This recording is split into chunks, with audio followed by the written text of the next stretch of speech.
이사야서 7장 1절에서 17절의 말씀을 가지고 너희는 믿겠느냐라는 제목으로 말씀을 나누고자 합니다. 자, 오늘로 11월도 이제 마지막 주일을 보내게 됩니다. 이제 2020년도도 얼마 남지 않았음을 보게 됩니다. 어느 해보다도 코로나19 바이러스 인하여서 어렵고 또 심적으로 위축된 한 해를 보내지 않았나 생각이 됩니다. 상황이 어렵고 힘들지만 우리는 성도입니다. 믿음으로 살아야 됩니다. 이것이 쉽지는 않지만 우리가 이 시간에 모인 이유가 그렇지 않습니까? 우리의 힘으로 사는 것이 아니라 하나님의 은혜로 살기에 우리는 이 자리에 모여 하나님 앞에 예배를 드립니다. 그러므로 우리의 힘과 소망의 근원이 예수 그리스도임을 우리의 입술로, 우리의 마음으로, 우리의 중심을 담아 고백하죠. 자, 이제 4주만 지나면 예수 그리스도께서 오신 것을 기념하는 성탄절을 보내게 됩니다. 성탄절을 앞두고 4주에 걸쳐서 예수님이 이 땅에 오신 의미를 말씀을 통해 살피고자 합니다. 그러므로 지금과 같은 이 혼란스러운 세상 속에서 예수 그리스도로 사는 우리 모든 성도님들이 되시기를 간절히 축원드립니다. 자, 오늘 읽은 본문은 일명 그 유명한 임마누엘에 대한 예언의 말씀입니다. 임마누엘. 교회를 좀 다녀보실 분이라면 임마누엘이라는 단어를 들어보셨을 것입니다. 이사야 선지자를 통해 예언된 임마누엘이란 그 예언은 예수님의 출생으로 그 약속이, 그 예언이 성취되었음을 우리는 잘 알고 있습니다. 자, 임마누엘, 히브리어로 임마누엘이란 뜻은 하나님이 우리와 함께 계시다라는 뜻입니다. 한번 따라해 볼까요? 임마누엘. 하나님이 우리와 함께 계시다.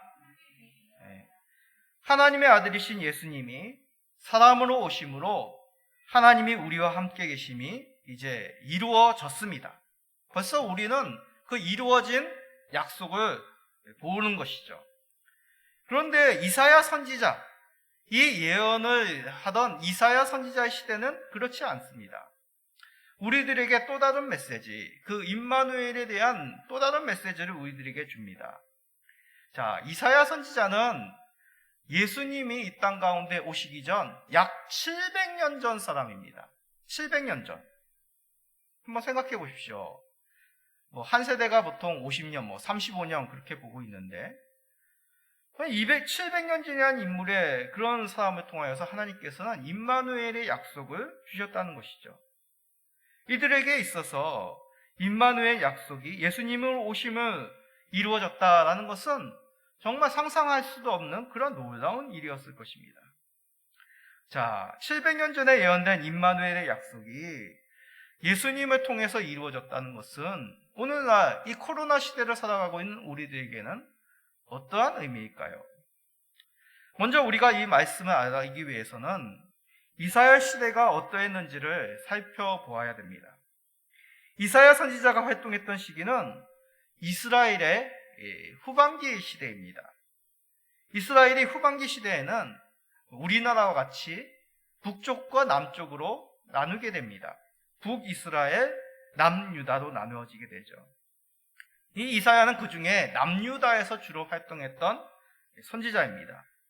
자, 7장 1절에는 이사야가 사역한 이 초반의 시기, 이사야가 사역했던 시기 중에서 초반에 어떠한 일이 있었는지를 우리들에게 보여주고 있습니다. 자, 이사야서 7장 1절입니다. 읽어볼까요?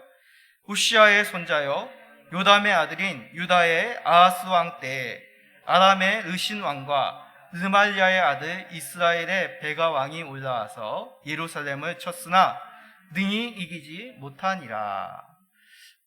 자, 구약의 말씀을 읽어보면 이제 지명이 나오고 또 사람의 이름이 나오기 때문에 조금 구약을 읽을 때 힘들게 느껴집니다. 또 이제 한글, 우리나라 지명이나 우리나라 사람의 이름이 아니기 때문에 굉장히 발음하기도 조금 힘든 그런 지명 이름이 나오죠. 자, 7장 1절의 말씀은 이런 뜻입니다. 남유다의 왕은 이제 요담의 아들인 유다의 왕 아하스 때다라고 얘기합니다. 자, 북이스라엘은 어떤 왕이 다스리고 있었냐면 이스라엘의 베가왕, 르말리아의 아들 이스라엘의 베가왕이 북이스라엘을 다스리고 있었습니다. 또 이 북이스라엘의 바로 옆에는 아람이라고 하는 이제 나라가 있었는데, 이 아람이라는 나라는 르신이라고 하는 왕이 다스리고 있었습니다. 자, 그런데 이 유다의 이제 아람과 북이스라엘이 연합하여서 이제 남유다를 공격하였다, 예루살렘으로 공격하였다라고 이렇게 말씀하고 있죠. 자, 이 두 나라가 남유다를 침공한 이유, 이 당시의 주변의 정세를 조금 알아야 됩니다. 자, 저 그림이 이 당시에 이제 메소포타미아와 또 이제 팔레스타인 지방을 나타내는 지도입니다. 자, 노란색이 된 게 이제 남유다고, 푸른색이 된 게 북이스라엘의 왕국의 땅을 표시합니다. 그리고 까만 선으로 된 지역이 이제 아람 나라입니다. 자, 화살표가 있는 지역, 그것이 바로 아수르라고 하는 이들의 나라보다도 더 큰, 이 당시에 가장 초강대국이라고 할 수 있는 이 나라는 아수르라는 나라입니다. 메소포타미아를 정복한 아수르는 이제 낭방 정책을 취하여서 남쪽에 있는 팔레스타인 지역을 이제 압박하기 위해서 밀고 내려옵니다. 자, 강대국이 밀고 내려오니까 작은 나라들은 어떻게 해야 될까요? 연합해야 되는 것이죠. 그래서 북이스라엘과 아람으로 대표한 나라들은 연합전선을 취하여서 북쪽에서 내려오는 아수르를 견제하고자 합니다. 그런데 이 당시에 남유다는 북이스라엘과 원수지간이었습니다. 초반에는 이들이 사이좋게 지내다가 이제 무엇이 틀어져서 서로 간에 전쟁을 하게 되고 뺏고 뺏기는 그러한 전쟁을 하게 되었던 시기입니다. 그러기에 이 남유다는 북이스라엘의 그런 연합의 전선에 참여하지 않는 것이죠. 자, 그러자 북이스라엘은 어떻게 합니까? 강제로 남유다를 자신의 세력으로 만들고자 아람과 연합하여서 지금 요담의 아들인 유다의 왕 아하스 때에 남유다를 침략하게 됩니다. 이것이 바로 7장 1절에 담겨져 있는 이 당시의 상황입니다. 사실 남유다는 북이스라엘에 비해서 국력도 약한 나라였습니다. 그러기에 혼자서 이 두 연합군을 막는다는 것은 거의 불가능한 일이었습니다. 역부족의 일이었죠. 그런데 북이스라엘과 아람의 연합군은 남유다 예루살렘 공략을 성공하지 못하였다라고 1절은 말합니다. 어찌하여 이런 결과가 있었을까요? 이것이 바로 우리가 읽었던 성경 본문 2절부터 17절까지의 설명이 바로 이러한 내용을 담고 있습니다. 1절의 상황만 보아도 남유다 아하스 왕은 큰 위험에 처해 있다는 것을 우리는 쉽게 알 수 있습니다. 이 당시의 전쟁은 단지 군인과 군인, 그런 전쟁이 아니었습니다. 결국 나라가 진다, 전쟁에서 패한다라는 것은 군인들이 죽는 것만이 아니라 패한 그 나라의 백성들도 적국의 포로가 되든지 수탈을 당하여 아니면 학살을 당하든지 그런 아주 끔찍한 결과를 당하는 것이 이 당시의 전쟁이었습니다. 자, 이런 상황에 우리 성도들이 이 당시 아하스 왕이라고 하면 어떻게 이 위험을 이겨나가겠습니까? 보통 이런 국가와 국가와의 전쟁, 그리고 한쪽으로 너무 치우친 그런 전쟁은 여러 가지 대표적인 방법 가운데 약한 나라는 연합의 세력을 끌어들여서 그 강대국들을 연합 세력을 막고자 합니다. 더 강력한 왕, 이 모든 일의 시작이었던 아수르를 이 전쟁 가운데 끌어들이게 됩니다. 이 북이스라엘과 아람 연합군이 아수르의 그런 남방 정책으로 인하여서 연합하기 위해서 이 남유다를 침략하였는데, 남유다는 이것을 이용하여서 아수르에게 도움을 요청한 것이죠. 이것이 바로 이 당시의 상황입니다. 그런데 이 상황에 대해서 오늘 읽은 본문은 나오지 않지만 이 성경 열왕기하에서는 이 부분에 대해서 더 자세하게 우리들에게 말씀합니다. 자, 열왕기하 16장 7절에서 8절입니다. 아하스가 아수르 왕 디글랏 빌세셀에게 사자를 보내어 이르되 나는 왕의 신복이요 왕의 아들이라. 이제 아람 왕과 이스라엘 왕이 나를 치니 청하건대 올라와 그 손에서 나를 구원하소서 하고 아하스가 여호와의 성전과 왕궁 곳간에 있는 은금을 내어다가 아수르 왕에게 예물을 보냈더니. 무슨 뜻입니까? 이 남유다 아하스가 이 어려움을 이기기 위해서 아수르 왕에게, 그 당시 초강대국 이 북이스라엘과 아람을 압박해왔던 아수르 왕에게 사자를 보냅니다. 사신을 보내는 것이죠. 그러면서 뭐라고 얘기합니까? 나는 당신의 부하요 아들입니다. 그래서 당신을 섬기겠습니다 하면서 아람과 북이스라엘의 손으로부터 우리 남유다를 구원해달라고 요청합니다. 그러면서 어떻게 하냐면 예물로 성전에 있는, 그리고 왕궁에 있는 은금을 꺼내어서 이 아수르 왕에게 갖다 바칩니다. 한마디로 말해 아수르 왕에게 구원해달라고 요청하며 의지하는 것이죠. 이 당시에 많은 전쟁 가운데 외교적인 연합 세력을 취하기 위하여 어떤 강대한 세력을 끌어들이기 위한 보통적인 방법입니다. 그런데 이스라엘의 왕의 직분은 단지 한 나라의 왕이 아닙니다. 하나님의 뜻으로 하나님을 대신하여 하나님의 백성들을 다스려야 될 그 직분을 맡은 자가 바로 이스라엘의 왕이었습니다. 그런데 이스라엘의 왕이 하나님이 아닌 다른 무엇인가를 의지하는 것이죠. 이런 모습은 우리가 읽었던 본문에도 잘 나타나 있습니다. 자, 이사야 7장 3절입니다. 그때에 여호와께서 이사야에게 이르시되 너와 내 아들 수알 야습은 윗못 수도 끝 세탁자의 밭 큰 길에 나가서 아하스를 만나.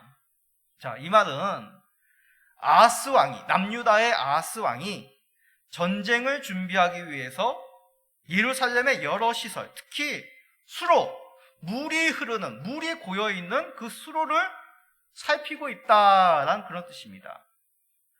어찌 보면 지혜로운 모습이죠. 예루살렘이라는 곳은 높은 지대에 있는 산성입니다. 높은 지대에 있는 성이기에 문을 닫고 적국으로부터 이 성을 지키는, 특별히 수성전을 통해서, 성을 지키는 그런 수성전을 통해서 시간을 벌기 위해서는 가장 중요한 것이 무엇이겠습니까? 물과 식량이죠. 그 중에 물은 우리 사람에게 가장 필요한 것입니다. 그러기에 시간을 벌기 위해서 이 아수르 군대가 이 북이스라엘과 아람을 치기 위해서 오기 전까지 시간을 벌기 위해서 예루살렘 성문을 닫고 지켜나가야 되는데, 그거 지키기 위해서 지금 수로를, 상수원을 아하스 왕이 살피고 있다는 그런 내용입니다. 자, 어찌 보면 참 지혜로운 합리적인 생각입니다. 그런데 우리는 바로 알아야 됩니다. 아하스 왕이 왜 이렇게 상수원을 살피고 있느냐, 이렇게 행하는 바탕이 무엇이냐는 것이죠. 북이스라엘의 그 아람의 연합군을, 그 자신보다 힘이 센 그 외부의 침략을 이기기 위해서 더 큰 외부의 힘, 그 아수르를 통해 극복하려는 그 생각에서부터 지금 이 아하스 왕은 전쟁을 준비하고 있다는 것입니다.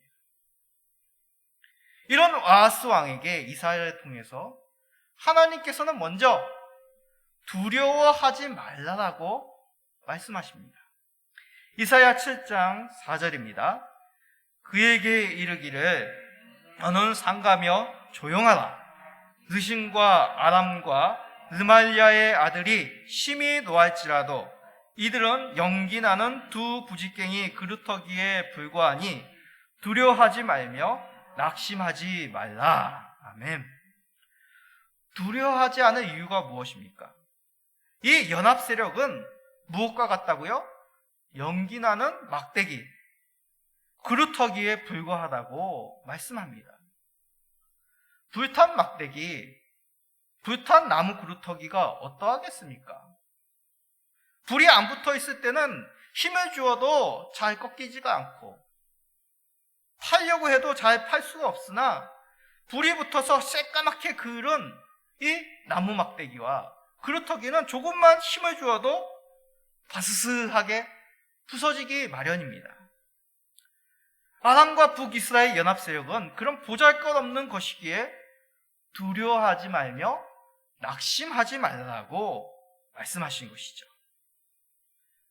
아니, 지금 칼을 들고 창을 들고 있는 그 수만 명, 수십만의 군대가 남유다의 변방을 침략해서 성들을 함락했고 또 남유다의 백성들을 끌고 가 포로로 삼았다는 소식이 들려오고 있는데, 그리고 그 군대가 이제 진격하여 예루살렘을 조금 있으면 포위하는 그런 풍전도와 같은 상태인데 연기나는 막대기라뇨, 그루터기라뇨. 너무 상황과 동떨어진 말씀이 아닐까요? 우리는 이 의미를 정확하게 알려면 바른 성경적인 관점, 성경을 보는 바른 관점이 필요합니다. 성경은 세상의 처세술이나 지략을 말씀하는 그런 책이 아닙니다. 믿음의 문제를 다루는 하나님의 말씀이죠. 아하스가 먼저 무엇을 찾았다라는 것은 아하스가 지금 무엇을 의지하느냐, 무엇을 믿고 있느냐, 그 마음이 지금 어디에 있는지를 나타내고 있는 것입니다. 아하스는 단지 남유다에게 닥친 문제를 국가와 국가의 문제로 보았습니다. 그러나 이스라엘에게는 더 중요한 문제가 있는 것이죠. 외교적인 문제, 군사적인 문제가 아니라 무엇을 믿느냐, 그 믿음의 문제가 더 중요한 것이었습니다. 이러한 선택의 도전은 믿음의 성도들에게 끊임없이 이어지고 도전되고 있습니다. 예수님의 출생의 때, 예수님이 이 땅 가운데 성육신 하신 때는 어떻습니까? 그 당시의 문제는 로마냐, 아니면 이스라엘의 독립이냐, 아니면 예언되었던 그 하나님의 구원의 약속을 기다리는 것이냐라는 것이 그 시대의 문제였습니다. 초대교회 시절의 문제는 무엇입니까? 다시 율법으로 말미암아 구원을 얻는 것이냐, 아니면 세상의 철학으로 말미암아 살아가는 것이냐, 아니면 하나님이 약속하신 그 말씀대로 믿음을 지켜나가는 것이냐가 초대교회 성도들에게 있어서 닥친 문제였습니다. 그렇습니다. 문제는 외부에 있는 것이 아닙니다. 우리 안에 있는 그 믿음이 바로 문제인 것이죠. 믿음의 문제입니다. 오해하지 마십시오. 거듭 말씀드리지만 두 손을 놓고 있는 것이 참된 믿음이란 뜻이 결코 아닙니다. 엉뚱한 것을 마음에 의지하거나 믿음의 대상으로 삼아서는 결코 안 된다는 것이죠. 아하스에게 아수르는 잘못된 것을 믿는 믿음의 모습이었습니다. 오히려 이 아수르는 후에 이 남유다를 크게 위험으로 몰고 가는 큰 화였습니다. 이와 같이 우리도 잘못된 것을 믿음으로 삼을 수가 있다는 것입니다. 그래서는 안 되겠죠. 우리 성도님들도 문제에만 갇혀서 그 문제로 인하여 두려움에 압도당하지 않기를 소원합니다. 믿음을 잘 지켜나가시기를 간절히 축원드립니다. 그런 문제들 앞에서 우리는 어떻게 믿음을 지켜나가야 될까요? 하나님께서는 이사야를 통해 아하스에게 잘못된 시선을 돌리라고 도전하십니다. 자, 이사야 7장 11절입니다. 너는 내 하나님 여호와께 한 징조를 구하되 깊은 데에서든지 높은 데에서든지 구하라 하시니. 아멘. 하나님은 아하스에게 기회를 주십니다. 너의 하나님 여호와께 징조를 구하라고 합니다. 아수르라고 하는 잘못된 믿음의 대상이 아니라 믿고 의지할 만한 하나님께 너는 구하라고 말씀합니다. 그러면서 아하스의 잘못된 믿음을 돌이키시려고 하시는 것이죠. 자, 아하스 왕 도대체 어떤 사람일까요? 이 아하스 왕은 안타깝게도 남유다에서 악한 왕의 둘째가라면 서러운 악한 왕 중에 한 명입니다. 앞에서도 살펴보았듯이 아수르 왕, 그 이방의 아수르 왕에게 하나님의 성전에 있는 그 거룩한 기명들, 제사 때 쓰여지는 그 하나님의 거룩한 제사의 도구들을 꺼내어서 이 이방의 왕에게 갖다 바친 그러한 어리석은 왕이었습니다. 그리고 아수르에게 가서 그 나라의 우상의 제단, 우상에게 제사를 드리는 그 단을 보고 와서 그대로 만들어 예루살렘 성전에 갖다 놓습니다. 그리고 직접 자신이 그곳에 제사를 드립니다. 이 뜻은 이런 것입니다. 여호와 하나님께 제사를 드렸는데 우리는 맨날 전쟁에서 잘 되지가 않아. 그런데 저 아수르란 강대국은 그 우상에게 제사를 드렸은 더 강대해지고 더 큰 나라가 되었네. 우리도 그 신에게 제사를 드리면 아수르와 같이 될 거야. 그것이 바로 아수르에게 가서 그 우상의 제단을 보고 그대로 똑같이 만들어 하나님의 성전에 두고 아하스 왕이 직접 제사를 드렸다는 의미입니다. 뿐만 아닙니다. 더 끔찍한 일을 행합니다. 이 이방의 우상에게 자기의 아들을 갖다 바칩니다. 어떻게 해요? 인신공양. 불에 태워서 우상에게 제사를 바칩니다. 우리의 상식으로는 이해가 되지 않죠. 근데 고대 시대에는 자신에게 가장 소중한 것을 자기가 믿는 신에게 바침으로 그 믿음을 고백하는 그런 풍습, 그런 마음들이 있었습니다. 아들이 누굽니까? 자신을 이어서 이 나라를 이끌어 나갈 그런 대리자입니다. 자신에게 가장 소중한 그런 아들이란 존재를 신에게 바침으로 자신이 이 신을 정말 끔찍히 사랑하고 또한 의지한다는 것을 고백하는 것이죠. 아하스가 바로 그랬다는 것입니다. 뿐만 아니라 이 남유다에 있는 여러 곳에 우상과 산당을 만들어 놓고 백성들로 하여금 제사를 드리게 했습니다. 악한 왕, 둘째가라고는 서러운 모습이죠. 그런데 하나님께서는 이런 악한 아하스 왕에게 선지자를 보내어 그의 잘못된 믿음을 돌이키려고 하십니다. 그러시면서 단지 추상적인 말씀을 하신 것이 아니라 보다 확실하게 바른 믿음을 세우시기 위하여, 바른 믿음의 대상이 누구인지를 나타내시기 위하여 깊은 데나 높은 데에서나 징조를 구하라고 말씀합니다. 깊은 데나 높은 데나 징조를 구하라 라는 것은 한계가 없는, 어떤 것으로 높은 데서도 한계할 수 없고 낮은 곳으로도 한계할 수 없는 그 놀라운 징조를 구하라는 그런 뜻입니다. 자, 정리하자면 하나님께서는 잘못된 믿음을 가진 악한 왕에게 선지자를 보내어서 징조를 구하게 함으로 그 믿음을 돌이키시려고 합니다. 참 어찌 보면 이해가 되지 않습니다. 왜 이런 악한 왕에게 이렇게 하나님은 특별한 후원 대접을 하시는 것일까요? 하나님이 이렇게 하신 이유가 궁금해집니다. 그 답은 하나님의 성품에 있습니다. 우리도 그렇죠.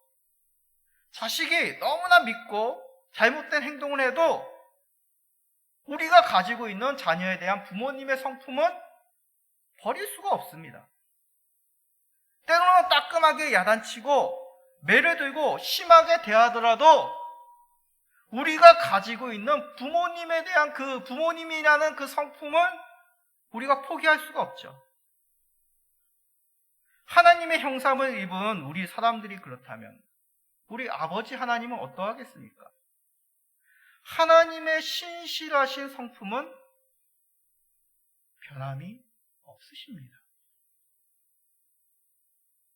아하스에게 놀라운 징조를 구하라 하신 그 이유가 바로 이러한 것이죠. 하나님의 신실하신 성품, 신실하신 성품으로 다윗에게 약속하신 그 약속을 반드시 이루시고자 하시는 우리 하나님이십니다. 그 약속이 무엇입니까? 사무엘하 7장 14절입니다.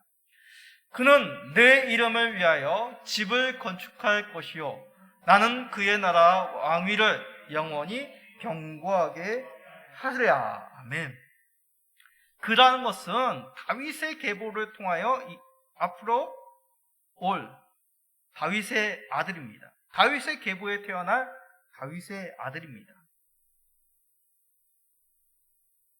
다윗의 아들은 하나님을 위하여 집을 건축할 것입니다. 다윗의 계보를 통해 이제 올 그 왕의 아들은 무너지지 않는 하나님의 집을 세우며 그 왕위를 견고케 하실 것이다 라고 하나님이 다윗에게 약속하셨습니다. 그런 관점으로 보면 이 악한 왕 아하스도 누굽니까? 다윗의 계보에 든 왕입니다. 그러므로 아하스도 하나님께 돌이켜 하나님의 약속하신 그 약속을 이루어야 될 통로인 것이죠. 그러게 하나님은 그 신실하신 다윗의 약속으로 이 악한 왕 아하스도 믿음의 모습으로 돌이키고자 이렇게 하나님의 선지자를 보내시고 높은 데나 깊은 데에서나 징조를 구하라고 하나님의 은혜를 베푸신 것입니다. 그렇습니다. 이 말씀을 우리들의 삶에 적용하면 오늘날 우리는 하나님의 도움의 손길이 어디 있는지 의문이 들 만큼 혹독한 시기를 지나고 있습니다. 이런 혹독함 앞에 많은 경우 아하스와 같이 잘못된 믿음의 대상을 찾고 의지할 때가 있습니다. 그런데 하나님께서는 그러한 이런 우리들의 모습 속에서도 하나님의 신실하심을 잃지 않으십니다. 우리에게 약속하신 바를 잊지 않으시고 반드시 이루시는 신실하신 우리 하나님이십니다. 하나님의 신실하심은 우리가 알지 못한 이 세상의 문제 속에서도 변함이 없으십니다. 그가 약속하신 바대로, 그가 계획하신 바대로 이 모든 세상 만사를 이끌어 나가고 계십니다. 우리가 어찌 하나님의 그 기쁘신 뜻을 다 이해하고 헤아릴 수가 있겠습니까? 세상의 문제들도 우리로 하여금 하나님께로 믿음을 회복하시기 위하여 하나님의 섭리로, 하나님의 강권적인 그런 뜻으로 이 세상을 움직이고 계시다고, 세상에 움직이지 아니하신다고 우리가 어찌 섣불리 말할 수가 있겠습니까? 그럴 수 없는 것이죠. 우리는 하나님의 알 수 없는 그 계획을 다 알 수가 없습니다. 그러기에 우리들도 하나님께 믿음을 고정해야 됩니다.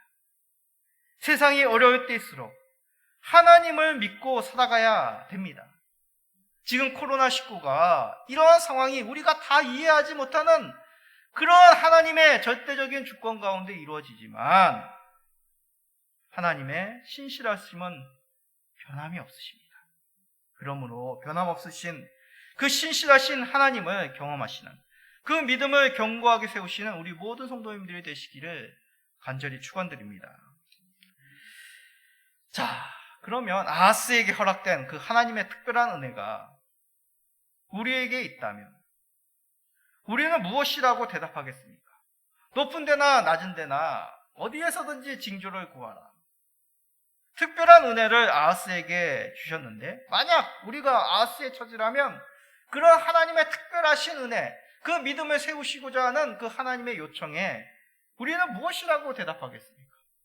일말의 망설임도 없습니다. 네, 하나님, 제가 놀라운 징조를 구하겠습니다. 하나님의 영광을 경험케 하여 주옵소서. 저는 그렇게 구하겠습니다. 모세가 경험하였던, 이사야가 환상으로 경험하였던 그 하나님의 놀라운 임재, 그 영광을 경험케 하여 주옵소서. 제한 없이 그 은혜를 허락하였으니 놀라운 은혜, 놀라운 징조를 구하겠죠. 그런데 아하스의 대답은 놀랍습니다.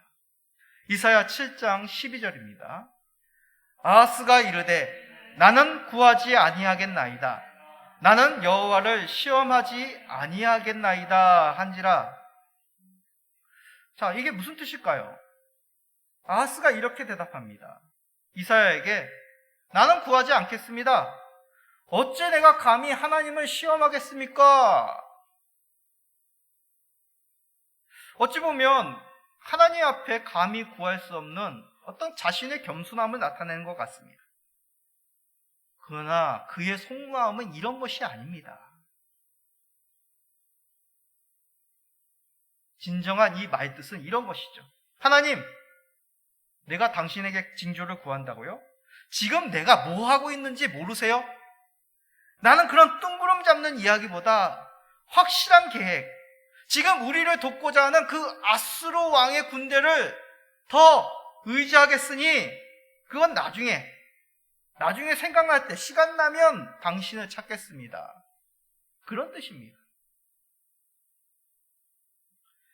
이는 아하스가 아수르를 의지하고 지금 전쟁 준비를 하고 있기에 하나님께 징조를 구한다는 것은 그리 믿지 못할, 그리 신뢰하지 못한 일이라는 것을 나타내는 것입니다.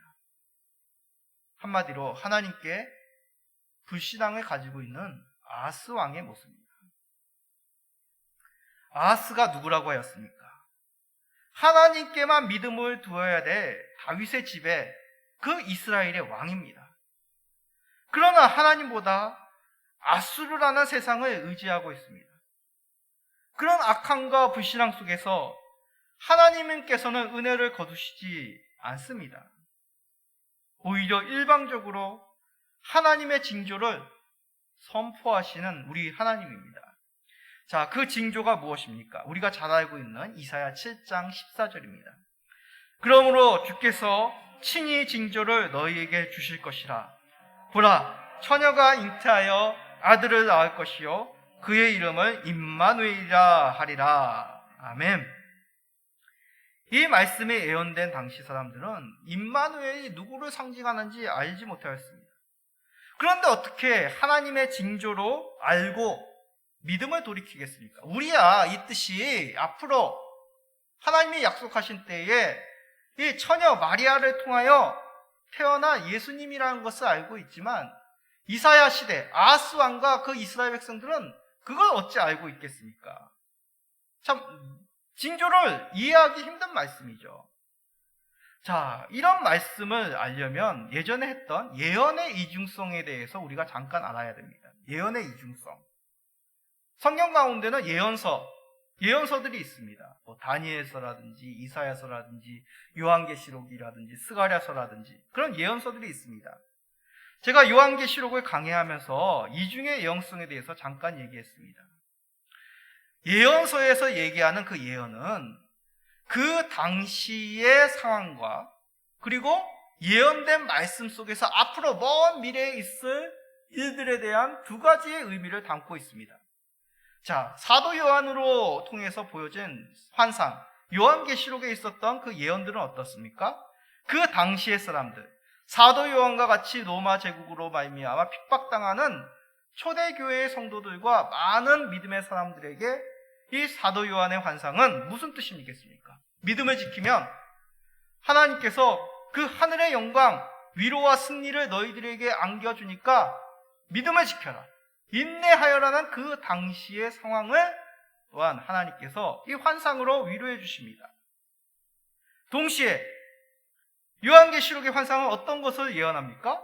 이제 앞으로 하나님이 약속하신 그때를 우리가 알 수 없지만 그 약속하신 때 예수님이 올라가신 바대로 내려오실 때 이 사단의 무리, 이 교회와 성도들을 핍박하였던 이 세상의 왕들은 다 영원한 불못에 떨어질 것이요, 하나님의 백성과 교회는 승리하여 영원토록 하나님 세하는 새 땅에 거할 것이다 라고 그 두 가지의 의미를 요한계시록에 기록된 요한이 보았던 환상을 통하여 말씀한다고 설명드렸습니다. 마찬가지입니다. 이사야를 통해 선포된 임마누엘의 약속은 미래의 성육신하신 하나님에 대한 약속인과 동시에 지금 풍전등화와 갇힌 이 아하스 시대의 이스라엘을 향한 하나님의 약속인 것이죠. 아수르가 아닌 하나님이 이스라엘에게 함께 하심에 대한 약속의 말씀이란 것입니다. 아수르가 너희와 함께 하는 것이 아니라 살아계신 하나님이 너희와 함께 하심을 나타내는 말씀이죠. 그리하여서 아하스 시대에 이 약속의 성취가 이루어집니다. 어떻게 이루어집니까? 이스라엘을 공격하는 북이스라엘과 아람 왕이 패망하게 되는 것이죠. 이사야 7장 16절입니다. 대저 이 아이가 악을 버리며 선을 택할 줄 알기 전에 내가 미워하는 두 왕의 땅이 황폐하게 되리라. 아멘. 아하스 시대 때 이 아이가 누구인지에 대한 의견은 학자마다 분분합니다. 근데 대부분의 신학자들은 8장에서 예언되는 8장 1절에 보면 마헬살할라바스라는 말이 있습니다. 마헬살라하스바스. 참 발음하기도 힘들죠. 마헬살라하스바스는 누구냐면 이사야의 둘째 아들입니다. 근데 마헬살라하스바스라는 뜻은 노략물이 신속히 옮겨진다라는 뜻이 마헬살라하스바스라는 뜻입니다. 이 뜻이 뭡니까? 남유다에게서 가져간 북이스라엘의 그리고 아람의 그 노략물들이 신속하게 아수르 왕에게 옮겨질 것이다. 지금 북이스라엘과 아람 군대가 이 남유다를 쳐서 많은 노략물들과 노예들을 데리고 갔는데 그들이 뺏어갔던 노략물들이 신속하게 아수르 왕에게 옮겨질 것이다. 다시 말해 이 연합 세력은 신속히 무너질 것이다. 그리고 그 도구로 아수르를 사용할 것이다 라고 말씀합니다. 앞으로 태어난 아이에 대한 예언, 그리고 자신들을 압박하는 두 연합의 나라, 그리고 아수르의 역할을 이 임마누엘 부의 마헬살라하스바스라는 그 이름을 통하여 징조를 나타내신 것이죠. 그들에게 닥친 큰 문제들이 임마누엘이란 그 약속을 통하여 옮겨질 것이라고 예언하고 있다는 것입니다. 얼마나 큰 위로의 말씀입니까? 그런데 안타깝게도 아하스 왕은 믿음을 돌이키지 않습니다. 어려울 때 더욱 우상을 섬기며 하나님 앞에 나아가는 그런 완고한 왕으로 그는 살아갑니다. 우리가 살고 있는 이 시대는 어떻습니까? 감사해도 우리가 살고 있는 시대는 임마누엘의 약속, 그 징조가 벌써 이루어진 새 언약의 시대를 살고 있습니다. 세상이 아닌 의지할 참 하나님을 우리 가운데 벌써 보내어 주셨습니다. 예수 그리스도께서 바로 임마누엘, 우리 주 하나님이시죠. 처녀 마리아가 성령으로 잉태되어 예수님을 이 땅에 이미 보내어 주셨습니다. 이사야의 아들이 하나님의 그 백성들의 원수를 무너뜨리는 징조가 되었듯이 예수 그리스도 그 거룩의 이름이 우리의 원수, 사망 권세, 우리를 근심케 하는 우리의 절망과 두려움에 가두는 그 사망 권세를 이기시고 벌써 승리의 이름이 되셨습니다. 그럼 우리는 진정으로 임마누엘이신 예수 그리스도를 의지함으로 믿음으로 살아가야 되는 것이죠. 징조가 이루어졌기 때문에. 그러나 우리는 때로는 징조가 이루어졌지만 우리에게 벌써 임마누엘의 주 하나님의 우리와 함께 하심을 나타내셨지만 때로는 우리는 그 문제 앞에, 그 두려움 앞에 아하스와 같이 잘못된 믿음을 가지고 세상에 돌이키지 않을 때가 허다함을 살피게 됩니다. 특히 코로나19 바이러스 시대는 우리의 믿음을 강하게 시험하고 있습니다. 어떻게 행동하는 것이 진정한 믿음의 모습이겠습니까? 교회사 가운데 하나의 답을 찾을 수가 있습니다. 유럽 중세의 종교개혁 시대에도 지금과 같은 큰 전염병이 들어왔습니다. 그 유명한 흑사병입니다. 흑사병은 우리가 잘 알다시피 쥐의 벼룩으로부터 옮겨지는 병입니다. 그래서 이 흑사병에 걸리게 되면 높은 열과 함께 사지의 끝에서부터 몸이 꺼멓게 되는 아주 무서운 질병입니다. 코로나19 바이러스와는 비교가 되지 않을 만큼 큰 사망률을 가진 그런 질병입니다. 종교개혁가들도 흑사병을 경험하였고 우리가 당하고 있는 비슷한 어려움을 접하였다고 합니다. 사회의 수많은 사람들이 흑사병에 감염되었고 생기가 무너지고 예배가 멈추어지고 사람들이 가족과 마을에서 격리되는 일들이 이 유럽 사회에 휩쓸었습니다. 그러자 많은 주변의 젊은 목사들이 루터에게 편지를 보내어 전염병에 대한 교회의 바른 지도에 대한 공개 서신을 보내게 됩니다. 그 공개 서신에 루터는 이렇게 대답을 합니다. 극단을 말하지 않고 무조건 전염병을 피하라고 하지도 않고 그렇다고 맞서 싸우라고도 하지 않습니다. 대규모의 질병인 흑사병도 하나님의 섭리 가운데 있으나 믿음이 있다고 믿음 연약하여 피한 자들을 비난하지 말라고 합니다.